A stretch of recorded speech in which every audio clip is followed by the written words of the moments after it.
बिस्तारै थियो बाइक त म यता लमैदेखि हो ट्याक्क हाम्रो ह्यान्डसम सरलाई गर्मी त भएको छैन सर मैले 2 महिनाको 2 वर्षको रिन्यू गरेको थिएँ फाइनमा परेको थिएँ कि पहिलोपटक अनि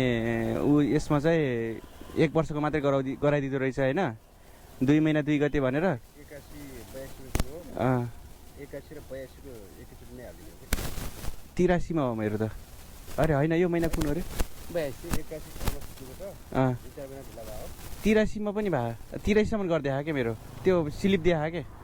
तर यो मतलब फेरि यातायातमा जानुपर्ने हो नि पैसा कति लाग्छ हा सबै 2 वर्ष तिरिसकेको छु म त यताउति आज त 2 महिना 2 गते छैन हुन्छ अरू नयाँ नियम केही त आएन छैन नि